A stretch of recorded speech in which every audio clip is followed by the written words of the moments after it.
මොන වගේ දේවල්ද කරන්න ඕනි කියලා. ඒ කියන්නේ තේ ඉඩම කොහොමද අපි කප්පාදුවට සූදානම් කරගන්නේ කියලා. කප්පාදු කරන්න සූදානමින් ඉන්නවා නම් අපි ඒකට කල් තියා ලෑස්ති වෙන්න අවශ්‍ය වෙනවා.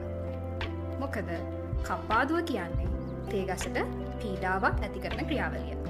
ඒක රෝගියෙකුට කරන ශල්‍ය කර්මයක් වගේ. තේ පඳුර නිසි ලෙස සූදානම් නොකළහොත් කප්පාදුවෙන් පසුව යළි වර්ධනය නොවී මිය යන්න පුළුවන්. මුලින්ම බලන්න ඔබේ ක්ෂේත්‍රයේ කඳ විදින බුල්ලාගේ හානිය තියනවාද කියලා. එහෙම තියෙනවා නම් ඒ සඳහා සාම්පල් පරීක්ෂාවක් අපි කප්පාදුවට පෙර කළ යුතු වෙනවා. ඒකෙන් අපි හානිය තක්සේරු කරලා අවශ්‍ය නම් කප්පාදුවෙන් පස්සේ කඳ විදින බුල්ලා පාලනයට අවශ්‍ය පියවර ගන්න ඕන. අපේ වගාවට වැඩිපුර හානි කරන පලිබෝධකයෙක් තමයි වටපණුවන් කියලා කියන්නේ. මේ වගේ ලක්ෂණ අපේ ඉඩමේ තියෙනවා නම් ඒ වටපණු හානිය කියලා සැක කරන්න පුළුවන්. වටපණු හානියක් තිබ්බොත් කප්පාදුවෙන් පස්සේ මට්ටම් කපනකොට තමයි ඒ සඳහා ප්‍රතිකාර කරන්න හොඳම වෙලාව. ඒක නිසා අපි අපේ ඉඩමේ වටපණුවන් ඉන්නවද කියලත් කප්පාදුවට කලින් පරීක්ෂා කරලා තියාගන්න ඕන. තවත් ඉතා වැදගත් කාර්යයක් තමයි කප්පාදුවට පෙර පසේ pH අගය. එහෙම නැත්නම් පසේ ආම්ලිකතාව පරීක්ෂා කරන එක. අපි ක්ෂේත්‍රයට ඩොලමයිට් දාන්නේ කප්පාදු චක්‍රයකට එකපාරක්. හැබැයි අපි ඩොලමයිට් දාන්න ඕනි පසේ pH අගය අනුව බව හොඳින් මතක තියාගන්න ඕන.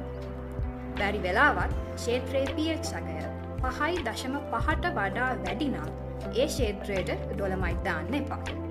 මොකද ඩොලමයිට් දැම්මොත් එහෙම pH අගය තවත් වැඩි වෙනවා. pH අගය පරීක්ෂා කරලා ඊට අදාළව නිර්දේශ කරලා තියෙන ඩොලමයිට් ප්‍රමාණය තමයි දාන්න ඕනේ. ඩොලමයිට් දානකොට කප්පාදුවට සති කිහිපයකට කලින් දාන එක තමයි හොඳම ක්‍රමය වෙන්නේ.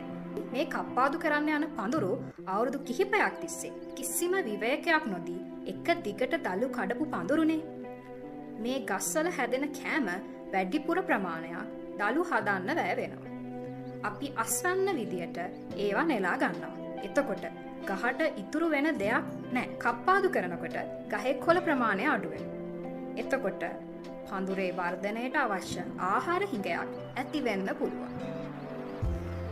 ඒ තත්ත්වය මගහරවා ගැනීම සඳහා සති 6ක දළු විරාමයක් තේ පඳුරුවලට ලබා දෙන්න පුළුවන්. ඒ කියන්නේ මාස 1මාරක් දළු කඩන් නැතිව ඉන්න පුළුවන් නම් මුල්වල ප්‍රමාණවත් සංචිත ආහාර තැන්පත් වෙන්න ඉඩ හරින්න පුළුවන්. එතකොට කොළ නැති කාලයේ මේ සංචිත ආහාර වලින්